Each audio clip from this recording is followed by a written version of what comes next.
কষ্ট হইতেছে ওগা ছাতা তা কি হইছে এই মুসলমানের পোলা টাকা ওইদিকে বাড়ি তোমার নওগাঁ বাড়ি আমার গোপালগঞ্জ 15 বছর কিন্তু আমরা শাসন করছি হয়তো এখন আমরা পালাইয়া দাদার বাড়ি গেছি কোন জ্বালাই নেই তোমার বহুত জ্বালাই কথা কর না কেন আলেম ওলামা আমাগো বিরুদ্ধে কথা কইলি আমাগো মূর্তির বিরুদ্ধে কথা কইলি ধীরে ধীরে গরম দিছি এখন যখন দেখা যায় মূর্তির উপরে দাঁড়ায় আছেন খুলে মুতে তখন কি সুন্দর ভালো লাগে কথা কর না কেন মন খারাপ তাকালের দিকে চাওয়ার মতো চাইলে পাওয়া যায় না সময় কম ভাবছিলাম মাগরিবের পরে উঠবো 8:30 পর্যন্ত টাইম দেবে হেরা উঠেছি 8:30 কারণ আমার ওয়াশ করতে লং টাইম লাগে এই জন্য আমি কোনোদিনও 2টা ওয়াশ করি না সারা জীবনে একটা ওয়াশ করি আলহামদুলিল্লাহ বলতে পারেন না এই মুসলমানের পোলাই দিকে তাকাবার চোখের পানি এখন সারবা গাজার মুসলমানের জন্য আজকে মা বাবার লাগে কান্দা লাগবে না গাজার কান্দা খাবো গাজার জন্য কান্দা আবার বিশ্ব বলেছেন ইনিস্তাক্কার অসুহম ইনিস্তাক্কা কুল্লুহুম একজন মুসলমানের মাথায় দরদ হলে সারা পৃথিবীর মুসলমানের মাথায় দরদ হতে হবে এর নাম মুসলমান গাজায় মারতাছে মনে মনে ভাবতাছে আমরা গাঞ্জা খোর বইয়া বইয়া বইয়া বইয়া তাসবিহ টেপতাছে হে গাঞ্জা খোর ট্যাবলেট কর আব্বা খোর তুই জানোস নবীর হাদিস তুই তাসবিহ টেপলে জান্নাত পাওয়া যাবে না গাজার মুসলমানের ব্যথায় ব্যথিত হতে হবে এলাকার আলেম ওলামা ডাক দিলে রাজপথকে কালো পথকে লাল করতে হবে এই যে আমেরিকান দূতাবাস আজকে ঘেরাও করতে গেছিল দেয় নাই ঠিক হবে কিনা জানি না কারণ আমেরিকান দূতাবাসে কিছু করে নাই কিন্তু আজকে হয়তো দেয় নাই 10 দিন পর আর ঠেকায় রাখতে পারবে না এই দেশের মুসলমান আমেরিকান এবং ইসরায়েলের দূতাবাস উড়াই দেবে ইনশাআল্লাহ যদি আমরা সঠিক বিচার না করি কেন গাজায় অন্যায় ভাবে হত্যা করা হবে কথা ঠিক না বেঠিক তাকানের দিকে সালাউদ্দিন আইয়ুবীর জামানায় আল্লাহর কুতুব বাইতুল মুকাদ্দাসের পিছনে রেখে দাঁড়ায় দাঁড়ায় বলতেছে ও মালিক মালিক ও মালিক সাবার মতো চাইতে হয় চাইলে সবই পাওয়া যায় পিছনে থেকে এক যুবক ফিলিস্তিনির এক টকবকে যুবক লাফ দিয়ে দাঁড়ায় বলে সাবার মতো চাইতে হয় চাইলে সবই পাওয়া যায় দেখি আল্লাহর একটু টেস্ট করে দেখি সাবার মতো চাইলে পাওয়া যায় কিনা আল্লাহু আকবার বল খেতার নিচে দিয়ে ফেলে এই বেটা আমি আবারও চান্স দিতেছি টাইম কম সাবার মতো চাইতে হয় চাইলে সবই পাওয়া যায় আল্লাহর ওলি বলেছে সালাউদ্দিন আইয়ুবী বংশের লোকে বলেছে বুজুর্গ বলেছে 2 টাকার বুজুর্গ না আমার মতো টালটু মৌলবী না যাদের প্রত্যেকটা কথার ভিতরে মুক্তা দানা রাখতো যাদের একটা কথার ওজন সারা পৃথিবী ওজন করলেও হবে না টাকা নেই দিকে সাওয়ার মতো চাইতে হয় চাইলে সবই পাওয়া যায় দেখি না সাওয়ার মতো চাইলে পাওয়া যায় কিনা তখন মিশর Azerbaijan Ethiopia Yugoslavia Iraq Iran Tehran এই যে তুরস্ক সব রাষ্ট্র মিলা একটা রাষ্ট্র ছিল মারহাবা বলতে পারলেন না তখন এই যুবক বলতেছে যখন সাওয়ার মতো চাইতে হয় চাইলে সবই পাওয়া যায় আমি সাওয়ার মতো চাইয়ে দেখি যদি পাইলে পাইলাম তা না হলে ওই হুজুরের কপাল আমি ফাটা বইটা দিয়ে মিথ্যা কথা কইলো কেন বাজানদের মনের মধ্যে আশা লইয়া মনে মনে ভাবে এই ফিলিস্তিনের বাদশার মেয়ে আমি চাওয়ার মতো চাইলাম বিয়ে করব এই যুবক বাইতে যে কয় মা তুমি না আমারে ঢাকায় ওয়াজে পাঠাইছিলে বাইতুল মুকাদ্দাস কয় হ্যাঁ চাওয়ার মতো চাইতে হয় চাইলে সবই পাওয়া যায় হুজুর ওয়াজ করছে কুলিদুল্লাহ আবিদুর রহমান ইয়া আইয়ুহাল্লাযীনা আমানু ইসতাঈনু বিস-সাবরি ওয়াস-সালাহ ইন্নাল্লাহা মা'আস-সাবিরিন আল্লাহর কাছে চাইবার মতো চাইতে হবে নামাজ আর সবর দিয়া আমি সবরও করছি নামাজও আজ থেকে বাদ দেব না নামাজও পড়ব কিন্তু বাদশার মাইয়া বিয়ে করব আমি চাওয়ার মতো চাইছি মা কয় দেখ তোর খাটের নিচে ঝাড়ু আছে নি কয় কে কয়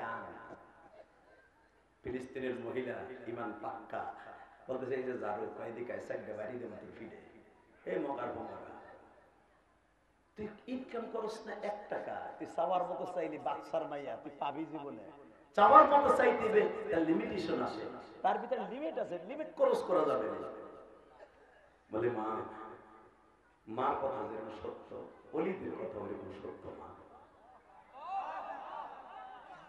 আমাদের মন খারাপ বললো কি জ্ঞান জামিছে মনে, এই মুসলমানের বলে আওয়াজ এবার হবে, বললো মা, মার কথা কবুল হয়, আলেম ওলামার দোয়া কবুল হয় না। ইন্নামা ইয়াখশাল্লাহা মিন ইবাদিহিল উলামা ওয়া তিলকাল আমসালু নাদরিবুহা লিন-নাসি ওয়া মা ইয়াকিলুহা ইল্লাল আলিমুন।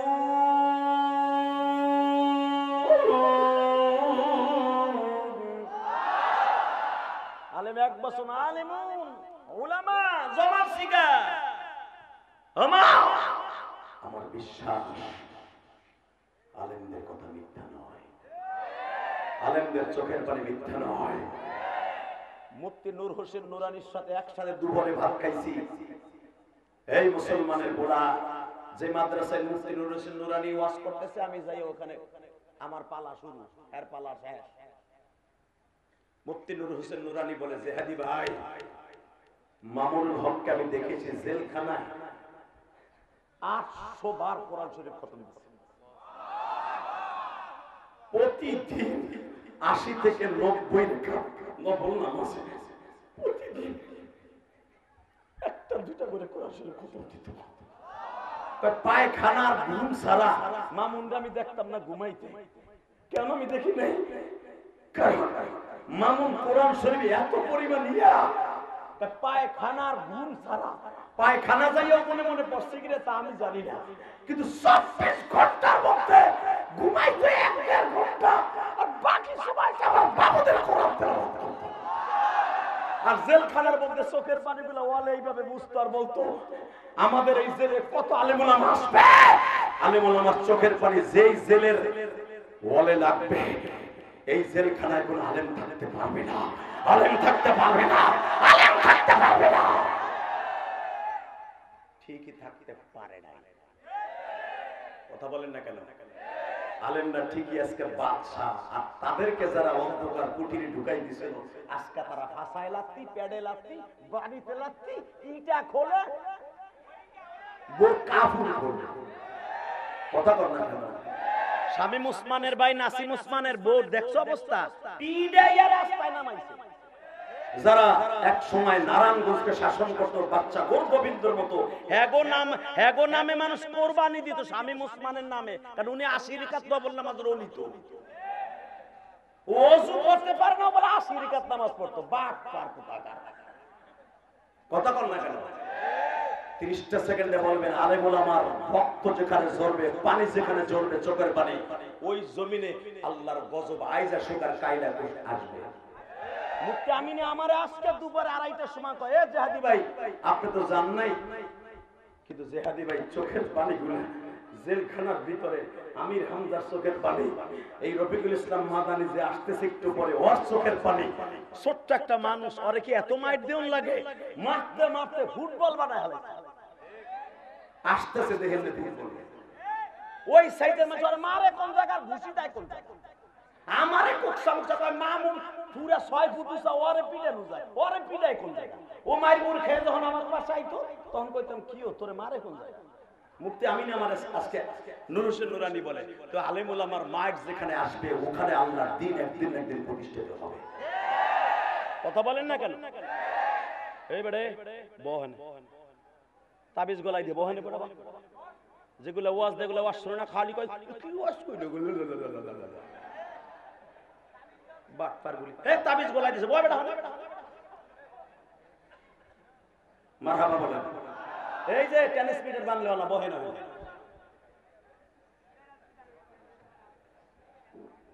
শুরু থেকে মেজাজটা গরম করে দিছে, পেট পেট করে কোনায় গিয়ে, কথা ঠিক না বেটি? মনে করছো রে কইতে জানি কি আইছে, আরে বেটা এত সহজ, এত সহজ। শেখ হাসিনাকে নামানোর আগে 60 দিন মাঠে ছিলাম সরমনার বিশ্বাসের সাথে, আল্লাহু আকবার জোরে বলতে পারলেন না বেটা? বাংলাদেশের সর্বপ্রথম আলেম ওলামাদের অবদান শেখ হাসিনার পতনের পিছনে, আলেম ওলামাকে মাইনাস করতে চাইও না, আলেমদের মনের আগুন আলেমদের মনেই রয়ে গেছে। এই যে ইমামগুলা ঠিক মতো কথা বলতে পারে সুদের বিরুদ্ধে, কারণ আওয়ামী লীগের সভাপতি হলো মসজিদের সভাপতি, ওই বাটপাট ডালো সুদ খায়, আর মাইয়া চলে অস্ট্রেলিয়ান গরুর মতো। পর্দার পক্ষে বেটা ওয়াজ করবো কেন? বেটা প্রতি সপ্তাহে ইমাম বাতাইছে। আলেম ওলামার চোখের পানি জমিন থেকে ঝরছে। এই জমিন একদিন সালাউদ্দিন আইয়ুবের মতো এই ফিলিস্তিনি একদিন ইসলামী পতাকা উত্তোলিত হবে ইনশাআল্লাহ। কষ্ট হইতেছে? তাকানের দিকে আর ওয়াজ করবো 5 মিনিট। এই মুসলমানের পোলা তাকানের দিকে, যখন বলছে চাওয়ার মতো চাইতে হয়, চাইলে সবই পাওয়া যায়, আল্লাহর হুজুর বলে গেছে এই কথা। মা কয় মায়ের খেতে চলে যা বাদশার বাড়ি, হুসনি মোবারক আবি আব্দুল্লাহ হাসানের বাড়ি যা। তখন ফিলিস্তিনের বাদশা ছিল আবি আব্দুল্লাহ হাসান। আবি আব্দুল্লাহ হাসান রে ছিল, ওই বেটা কত বড় বুজুর্গ, তুই যাবি হেরমাইয়া বিয়ে করতে, তোর ইনকাম কি আছে? কয় মা ইনকাম করার কথা হুজুর কই নাই, কইছে চাওয়ার মতো চাইতে হয়, চাইলে সবই মাওলাই দেয়। মা কয় তুই যা, জামা একটা ইস্ত্রি করা ব্যাগে লইয়া আর একটা গায়ে দিয়া প্যান্ট শার্ট পইরা, তোর আমার মতো প্যান্ট না, যেই প্যান্ট পইরা বইয়া মতন জানা খাড়াই এই মাঠটা হইয়া না।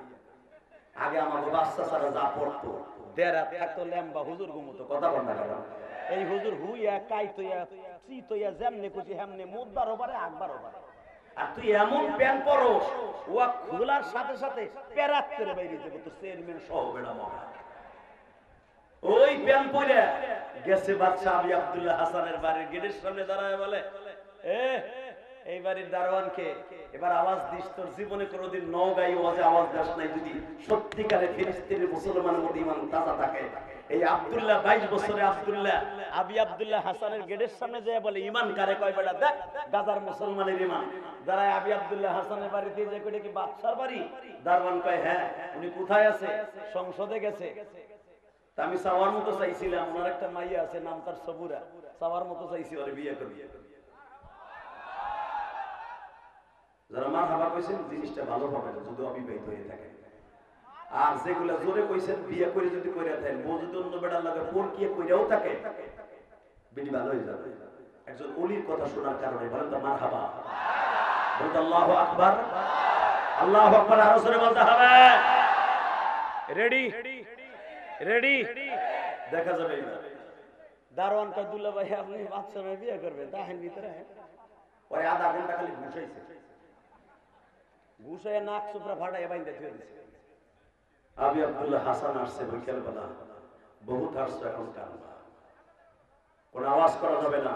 এই ভলান্টিয়াররা একটা আওয়াজ পিছনের সামনে আওয়াজ আমার কানে আসবে না, আমি যত সময় আছি। এই যখন দারোয়ান বাইন্দা ফিরে দিছে, আবি আব্দুল্লাহ হাসান ওই জামানার বাদশাগুলা ছিল বাদশা হারুন রশিদের মতো একজন ওলি, বাদশা জাহাঙ্গীরের মতো ওলি, বাদশা আলমগীরের মতো ওলি। ফতোয়া আলমগীর লেখছে মিয়া, সেই দিল্লির সম্রাট, যে দিল্লির সম্রাট একটা টাকা বেতন নিত না, তার ফতোয়া বিভাগ থেকে ফতোয়া বেইসা বেইসা সংসদ চালাতো। একটা লুঙ্গি 4 বছর পড়তো, আর আমাগো কাউয়া কাঁদে সাওয়াল নাই ভাইয়া নাই। আল্লাহ তার সম্পদ এখন বাইরেই থাকে, এমন কোন জায়গা নাই তার একটা গরির দাম কি 9 লাখ না 1.5 কোটি, গোড়ার ডিম জানে না 1.5 কোটি একটা গরির দাম। কথা বল না কেন? এ কাউয়া কাঁদে, এ হাঁটতে গেলে ড্যান্স করতো, ড্যান্স করতো। ঘুষারটা দিলে আলেম ওলামা মামুন চৌধুরী একটা ঘুষি দেওয়ার মাথার ঘুলু বাইরে যাবে চান্দি ভাইটা। কথা বল না কেন? হ্যাঁ কষ্ট হইতেছে না, সময় তো নাই, শুধু একটু কইয়া যাই। একসাথে বলতে হবে সর্বময় ক্ষমতার মালিককে। ইন্নাল কুওয়াতা লিল্লাহি জামিআ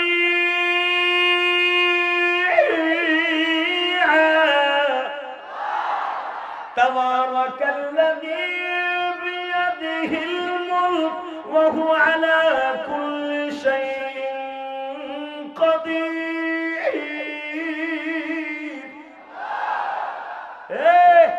দুইটা হার মন্ত্রী 15 বছরে ক্ষমতা পাইয়া ধরারে সারা মনে করছিলি, আর আমি রব কত ক্ষমতার মালিক জানোস?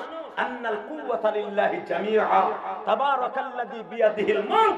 তুই মাত্র ৬৮,০০০ গ্রামের মালিক, আর আমি রব সূরা মুলকের মধ্যে ঘোষণা দিয়েছি আজ থেকে 1446 বছর আগে, তাবারাকাল্লাযী বিয়াদিহিল মুলক, সারা পৃথিবী আমার হাতের মুঠোর মধ্যে।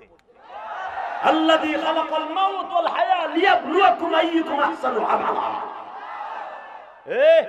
আমি খালি এই সারা পৃথিবীর মুঠোর মধ্যে রাখি নাই, তোর মরণ তোর জীবন আমার হাতে। কে বলেছে?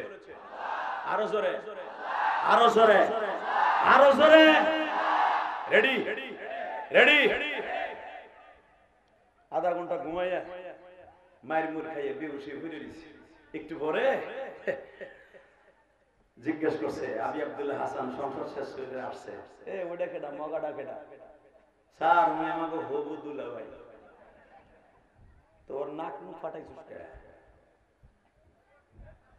মনে রাখবেন, ওলিদের নাক ফাটতে পারে, ওলিদের নাক ফাটানো রক্ত একদিন কথা বলবে। সরমনায় ফয়জুল করিমের নাক ফাটাইছিল, বেশি দিন কিন্তু লাস্টিং করে নাই, তার রক্তে কথা হয়েছে। যে মগায় তারে খুশি দিয়ে নাকটা ফাটাইছিল, ওরে ধরে কিন্তু ঠিকই নিয়ে গেছিল মুজাহিদে। দেখো আলেমুল আমার কাকে বলে, ধরে যখন সাহেবের কাছে নিয়ে গেছে, তুই নাক ফাটাইছ, দুঃখ নাই, তুই 80 রাকাত নামাজ পড়েছিস, এতে আমি খুশি। এটা যদি শেখ হাসিনার একটা পাত্তি নেতা হইতে যেন খাড়ায় খাড়ায় যে বগর বগর করলো, ওর মতো মতো কথা কর না কেন? ও মনে হয় ওরা দইরা আপনাকে ওই যে ওই রাস্তার উপর নিয়ে উঠটা করে গরম দিন 1 হালি না 8টা করে দিত ডেইলি। কথা কর না কেন? বেটা এত বড় নেতা শাইখুল হাদিস ফয়জুল করিম কিচ্ছু বলে নাই, মাফ করে দিয়েছে, ভাই 80 রাকাত নফল নামাজ পড়বে আল্লাহর জন্য, যা ছেড়ে দিছে। পিছনে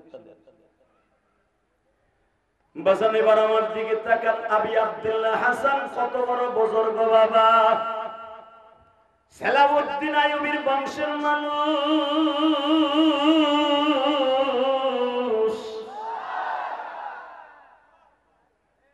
সাথে সাথে বলতেছে অন্যায় নয়, করছে করছে, আমার দেশের একজন জনগণকে এইভাবে মারলি কেন?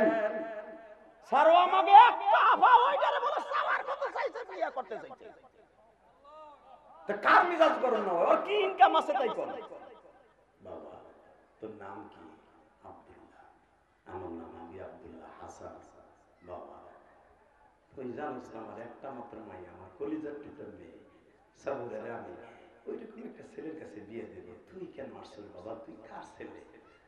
আমার আব্বা নাই, এতি কি করবো, আমি লেখাপড়া করি, তুই এই অবস্থা আমার মেয়ে বিয়ে করতে চাস? আমি চাইছিলাম না, একজন অলির কথা শুই না মনের ভিতরে একটা নিয়ত করলাম, দেখি মৌলাই দেয় কি। অলিতে কইছে চাওয়ার মতো চাইতে হয়, চাইলে সবই পাওয়া যায়।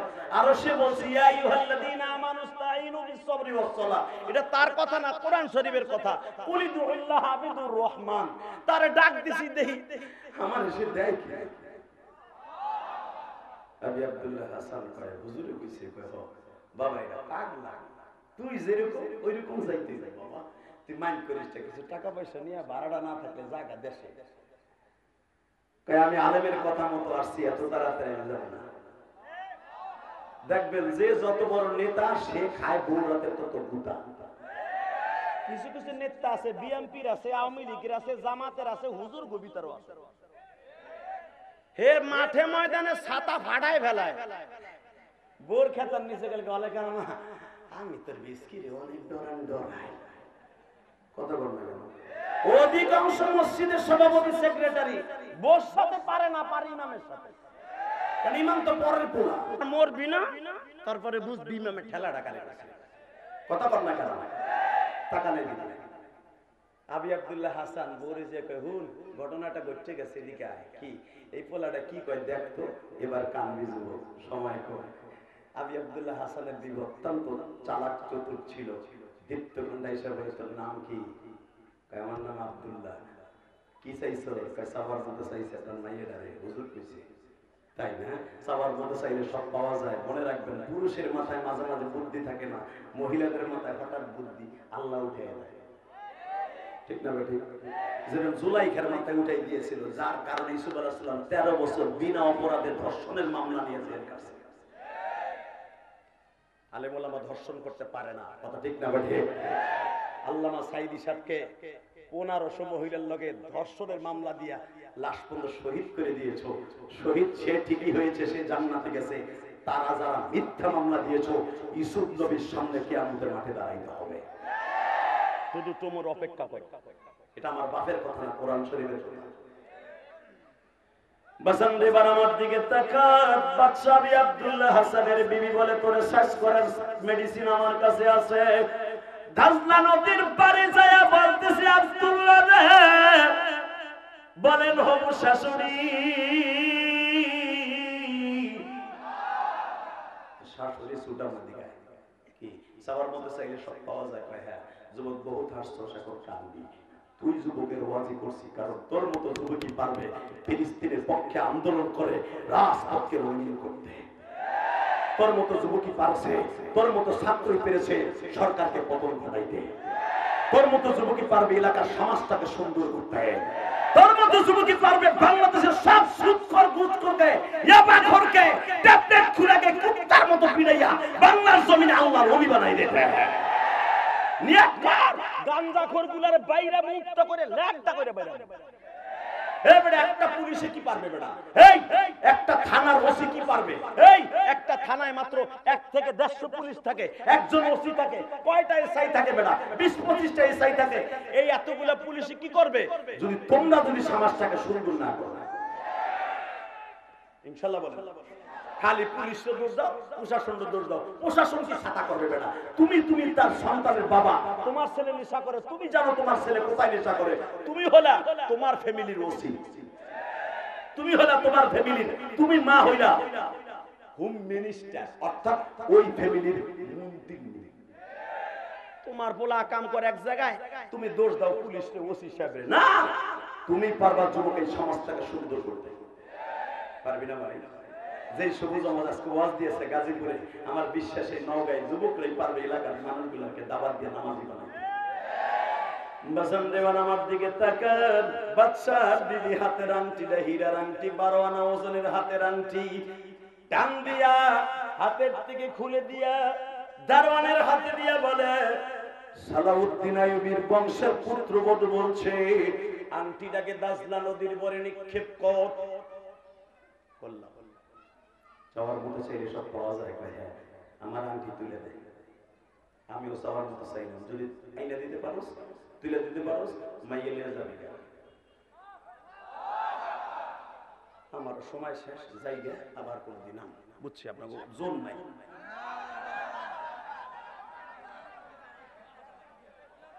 রেডি রেডি আর একবার সাউন্ড দিলাম। রেডি চাওয়ার মতো আমিও চাইছি, হীরার আংটি উঠাই দিয়ে মাইয়ে নিয়ে যাবি। আল্লাহ যারা আল্লাহু আকবার আসতে কইছে, আমি শেখ হাসিনা খালেদার পক্ষে আল্লাহু আকবার বলতে বলি না, তোমার পক্ষে বলতে বলছি। যারা বলবে তাদের জীবনটাকে তুমি শেখ ফরিদউদ্দিন আত্মারের মতো বানাই দিবা, ওই আব্দুল্লাহ ছেলেটার মতো বানাই দিবা।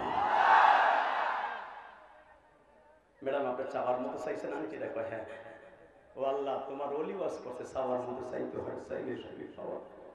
ইয়া আইয়ুহাল্লাযীনা আমানু ইসতাঈনু বিস-সাবরি ওয়াস-সালাহ। আমি ওলির ওয়াজ শোনার পরের থেকে আমল শুরু করছি। ওয়াজ শোনা বেশি শোনা ভালো না, আমল করা ভালো। আমি নামাজ একত্র কামাই দিই নাই, আর আমি সবরও করছি, নামাজও করছি। তোমার ওলির কথা বুকে ধারণ করে মাঠে নামছি। আমার দিক না তাকাই হলো আংটিটা তুমি তুলে দাও। ম্যাডাম যাইবার আগে যদি আপনার আংটি তুলতে হয়, একটা বালতি আমারে দিয়ে যান। বালতিটা হাতে নিয়ে বাজান রে, দীপ্ত কণ্ঠে একটাবার আওয়াজ দিও গো। বালতিটা হাতে নিয়ে যখন আব্দুল্লাহ পানিগুলা ফরাত নদীর থেকে উঠায় বাবা জমিনে ঢালে, পানি গড়াইয়া কোথায় যায়? নদীতেই যায়। ঠিক না বেটি? ওই এলাকার যুবকগুলা বলে, বেটা মগা মরণ আইছে তো, তুই মরণ আইছে। সারা জীবন কিয়ামত পর যদি তুই দাজলা নদীর পানি তুলতে থাকো, যারা পরিমাণ পানি কি কমবে? আব্দুল্লাহ মাগরিবের নামাজটা পড়িয়া মাওলার কাছে হাত তুলে বলে, মালিক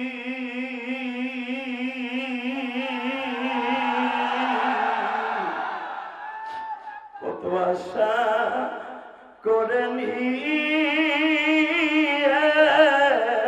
এসেছি আলেমের কথায় মাঠে আমি নেমেছি।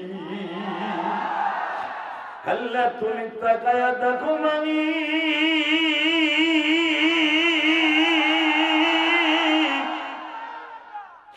আমার কোন আমল নাই রে মানি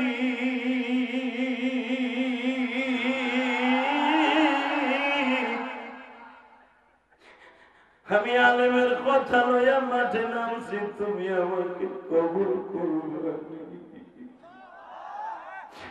আংটিটা সম্ভব নয় আমার তালাশ করে বের করা তুমি তো জানো আল্লাহু আলিমুম বিযাতিস সুদূর আংটিটা নদীর কোথায় আছে তুমি জানো মালিক মালিক তুমি আমার আংটিটা তুইলা দিবানি তুমি আমারে অপমান করো করো আলেমরে অপমান করিও না আলেমের অপমানের জন্য আমি মাঠে নামি নাই আলেমের কথা পরীক্ষা করার জন্য মাঠে নামছি হে আমার নওগাঁর যুবক ভাইরা দীপ্তকণ্ঠে একটা আওয়াজ দিয়ে দেখায়া দেয় যেই জমিনে যদি একজন আলেম আল্লাহকে ডাক দেয় একজন জাহেল যদি আমার মালিককে চোখের পানি দিয়ে ডাক দেয় গো বাবা ওই জাহেল আর জাহেল থাকে না আলেম হইয়া যায় তুমি আজকে দীপ্তকণ্ঠে একটা আওয়াজ দিয়ে দেখায়া দাও রে যুবক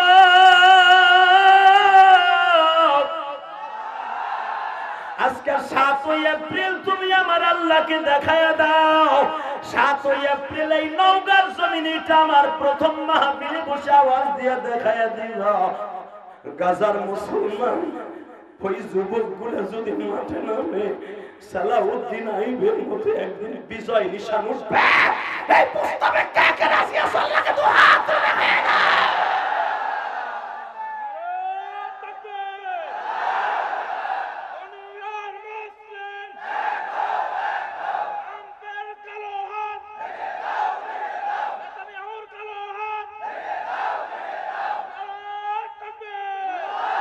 না তুমি 7 এপ্রিল আমার প্রথম মাহফিলে বসে দেখো হাজার হাজার মানুষ এই নওগাঁ আল্লাহ নওগাঁ সদর থানায় বসিয়া 7 এপ্রিল মালিক তুমি দেখো এই প্রথম মাহফিলে আওয়াজ দিলে উলামা একরামের কণ্ঠের আওয়াজ শুনো ওই আব্দুল্লাহর আওয়াজ যদি তোমার এত ভালো লাগতে পারে গো গাজার মুসলমানের ছোট বাচ্চাদের আওয়াজ শুনিয়ে গাজায় তুমি ফেরেশতা পাঠায় দাও ফেরেশতা পাঠায় দাও ফেরেশতা পাঠায় দাও ফেরেশতা পাঠায় দাও আল্লাহ ফেরেশতার ব্যবস্থা করে দাও তাকানের দিকে আবি আব্দুল্লাহ হাসানের বিবির আংটি যখন আব্দুল্লাহ বালতিটা মাগরিবের নামাজ পড়ে ফেলতে দেরি আছে এই মুসলমানের পোলা ফেলতে দেরি আছে আমার আল্লাহ একটা মাছকে ডাক দিয়ে কয় আমার আব্দুল্লাহর চোখের পানি আমার কাছে কবুল হয়ে গেছে এই আমার আব্দুল্লাহর চোখের পানি কবুল হয়ে গেছে একটা মাছকে বলে দিয়ে বলছে বালতির মধ্যে আংটিটা তুলে দে তাকানের দিকে যখন আংটিটা তুলে দিছে আব্দুল্লাহ আংটিটাকে নাচাইতে নাচাইতে দারোয়ানের কাছে যায় দরজা খোল দারোয়ান মনে করছে আংটি একটা বানাই দিয়েছি আবার গেটির মধ্যে হাত দিছে আবার ওয়াইসের অভিনয় করতে আবি আব্দুল্লাহ হাসান বলে একবার মারছো আর মারার চেষ্টা করিস না তোর ম্যাডামরে ডাক দে সাভার মধ্যে চাইছিল মওলাই দিয়ে দিছে টাকা ওই দিকে এই জমিনের মালিক কে আরো জোরে বড় কে কে কে আবি আব্দুল্লাহ হাসান আংটিটা যখন বিবির হাতে তুলে দিয়ে যাওয়ার মতো চাইছিলে আব্দুল্লাহ কেমনে তুলে আনছে জানি না আবি আব্দুল্লাহ হাসানের বিবি দেখে আমার হাত ছিল চিকন আংটি ছিল বড় আমি সুতা পেঁচাইয়া আংটির মধ্যে আমি ব্যাকআপ দিয়েছিলাম এখনো পর্যন্ত সুতাটা ভিতরে লেগে আছে আব্দুল্লাহর চেহারার দিকে একবার তাকায় আংটির দিকে একবার তাকায় আব্দুল্লাহ আংটি তুই তুললি কেমনে? এইবার কান্না। যুবক তোর পাও দুটা ধরছি, তোর চোখের পানি আজকে গাজার মুসলমান কবুল হয়ে যাবে। 22 বছরের আব্দুল্লাহ বলে, ম্যাডাম রে, আমি তো নিজের কথার জন্য মাঠে নামি নাই, একজন ওলির কথা লই আমি মাঠে নামছি ম্যাডাম।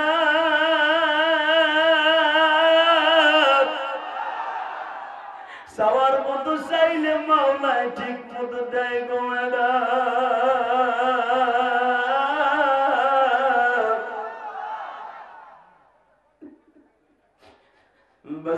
যতই খারাপ হোক, মহিলা যখন দেখলো আল্লাহর ওলি আমার বাড়ির সামনে, কেন এই আংটি উঠাবার মতো বৈজ্ঞানিক পৃথিবীতে কেউ হতে পারে না। এত গভীরত্ব পানির মধ্যে থেকে আংটিটা তোলার মতো ক্ষমতা কেউ আল্লাহ ছাড়া, ওলি ছাড়া সম্ভব না। সঙ্গে সঙ্গে আবি আব্দুল্লাহ হাসান ডেকে নিয়ে আসছি। আবি আব্দুল্লাহ হাসান দৌড়ায় আসেন, আমি মেয়ে গর্ভধারণ করেছি, আমার মেয়ে আমি বিবাহ দিব। আবি আব্দুল্লাহ হাসান উনিও তো একজন আল্লাহর ওলি। বলে কি হয়েছে? বলে টাকা দিয়ে একদিন তুমি সব কিনতে পারবা, আল্লাহর ওলি কিনতে পারবা না। ঠিক না বেটি? তোমার টাকা দিয়ে ওরে বড় লোক বানাই দেবা, এই গরিবের ছেলে আমার জামাই হবে। এই টাকায় বলো, এই মুসলমানের সন্তান, দীপ্ত কণ্ঠে একটা আওয়াজ দিতে হবে।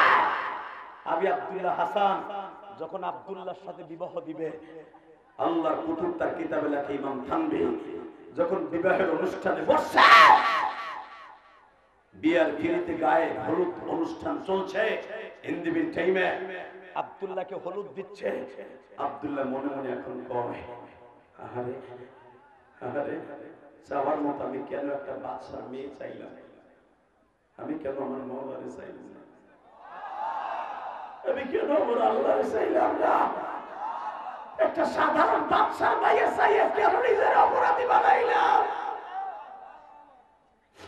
বিয়ার ফিরির থেকে বাবা একটা ডাক দেয়া বলে, মালিক, আমি বাদশার মেয়ে চাওয়ার মতো চাইয়া পাইছি, এখন আর আমি বাদশার মেয়ে চাই না, এখন আমি তোমারে চাই গো আল্লাহ, আমি এখন তোমারে চাই গো মালিক।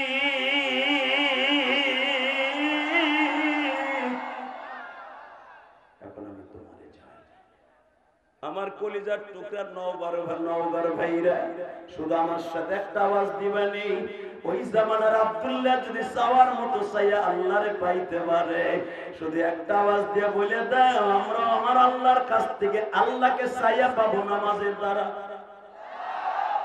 রাজি আছো না? রাজি আছো? আল্লাহকে জোরে একটা ডাক দাও তো, আল্লাহকে চাওয়ার জন্য দাও, জোরে একটা ডাক দাও, আল্লাহ ডাক দাও, ডাক দাও, দাও জোরে ডাক দাও, ডাক দাও। আল্লাহ এই ডাকগুলো তুমি কবুল করো। শুধু আপনাদের খেদমত আরজ করতে চাই, এই বিশাল বড় জনসমুদ্রের ভিতরে বসে আল্লাহর কাছে একটাও আমাদের চাওয়া, আল্লাহ তুমি আমাদের ঈমানকে তাজা করে দাও, আমাদের 5 ওয়াক্ত নামাজি বানায় দাও, আমাদের সন্তানগুলোকে ওলি বানিয়ে দাও। আল্লাহ বাংলাদেশ ইসলামী হুকুমত চালু করে দাও, ইসলামী সমস্ত সংগঠনগুলোকে এক করে দাও। আল্লাহ বাংলাদেশে জাকি মসনদে বসাবা, কোন জালিমের হাতে আমরা আর অত্যাচারিত হতে পারবো না। রাজি আছেন না নাই? কে কে রাজি আছেন দেখে আল্লাহকে হাত উঁচু করে দেখাই দেন তো, লিল্লাহি তাকবীর। আল্লাহ কবুল করেন, জোরে করে আমিন।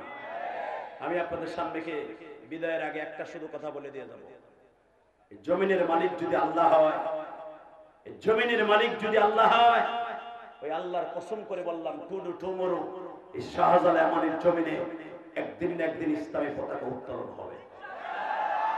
আজ হোক আর কাল হোক, ইনশাআল্লাহ। আমার বিশ্বাস, যদি একটা সৎ লোক, একটা ভালো লোক, নামাজি লোক, একটা পুরুষ লোক আমাদের মসনদে বসে, ইনশাআল্লাহ আমার এই দেশে আর কিছু না হোক, নামাজের সংখ্যা বেড়ে যাবে, যাকাতের সংখ্যা বেড়ে যাবে, জুলুম অত্যাচার কমে যাবে, আলেম ওলামার সম্মান, আলেম ওলামার সম্মান বেড়ে যাবে। আপনারা চান না? সবাই চান? সবাই চান? থেকে হাত উঁচু করে দেখান তো, কে কে চান না? ওই দিত আর কি। তবে একটা কথা বলে দিয়ে যায়, যুবক আমার সাথে ওয়াদা দাও, যতদিন বাঁচবা ওই আব্দুল্লাহর মতো নামাজের মধ্যে আর নামাজের দ্বারা চাওয়ার মতো চাইবা। কে কে রাজি আছো? আল্লাহ তুমি তাকায়া দেখো মালিক, 7 এপ্রিল আজকে ওয়াদা দিয়েছে। আল্লাহ এটা আমার প্রথম মাহফিলে আমার আলেম ভাইদেরকে নিয়ে জান্নাতি পরিবেশে এই যুবকদের সমাবেশে বসে আল্লাহ হয়তো আমি আমার যুবক ভাইদের পরাম ভরাই দিয়ে যেতে পারলাম না। যদি আবার কোনোদিন আসি মালিক, এদের সাথে আবার আমার দেখা হবে। শুধু যদি জীবনে আর দেখা না হয়, দেখা হবে রোজে মাহশরে। ইনশাআল্লাহ। সবাই ভালো থাকবেন, সুস্থ থাকবেন। শুধু একটা কথা বলে দিয়ে যাব, আপনাদের কাছে আমি পায়ে হাত দিয়ে বলবো, আলেম ওলামা যদি কখনো ডাক দেয়, আলেম ওলামা যদি নওগাঁর জমিনে বসে কখনো ডাক দেয়, ইসলামী স্টেটের জন্য হোক, গাজার মুসলমানের পক্ষে হোক, ফিলিস্তিনের মুসলমানের পক্ষে জীবন পরাম দিয়া আলেম ওলামার ডাকে সাড়া দিতে রাজি আছেন না? লিল্লাহি তাকবীর, লিল্লাহি তাকবীর। ফিলিস্তিন, ফিলিস্তিন। জি না? কে দিছে আপনার এটা? আপনি দিলে তো হবে না। কে দিছে আপনার? আপনি দিলে হবে নাকি? আমার মাগরিবের টাইমে আপনারা সেখানে নিয়ে এসেছেন, এখানে যার সাথে কথা দিচ্ছে আমার বলছে যে ইশারে পরে 1 ঘন্টা কথা বলে চলে আসবে। কথা বলা যাবে না। আপনারা তো একক প্রোগ্রাম আমার নেন নাই, 10টা বলে এত সহজ। শুধু একটা কথা বলতে হবে, এখানে অনেক ভাইরা আছে, আপনারা আপাতত আমার জন্য বিদায় দিবেন, কেন আমার একটা গাড়ি, কথা ঠিক না বেঠিক। আপনারা আমার জন্য দোয়া করবেন, বেঁচে থাকলে আবার আসবো ইনশাআল্লাহ। আপনাদের ব্যবহারে আমি মুগ্ধ। নওগাঁ আমি প্রোগ্রাম নিতাম না, আমিও নিতে চাইতাম না, হাবিবুর রহমান সিদ্দিকী নিতে চাইতেন না, এই যে রফিকুল ইসলাম মাদানী ও মতো বড় ভাই আমিও নিতে মন চাই না, কিন্তু আপনাদের ব্যবহার বর্তমানে ভালো। এই আলেম ওলামার পরামর্শ যখন কাজ করতেছেন, আবার আমাদের পাবেন ইনশাআল্লাহ। আমাদের কথা মতো চলবেন। আল্লাহ তাআলা যদি আপনাদের ভালো রাখে, সুস্থ রাখে, আবার আপনাদের সামনে দেখা হবে। আল্লাহ তাআলা যেন আপনাদের সবাইকে ঈমান ও আমলের সাথে বেছে বেছে 5 ওয়াক্ত নামাজ পড়ে এই জীবনটাকে সুন্দর করে যাওয়ার তৌফিক আল্লাহ দান করে, এই আশা ব্যক্ত করে। হ্যাঁ, এটা আমি বলতে যাবো কেন, আপনাদের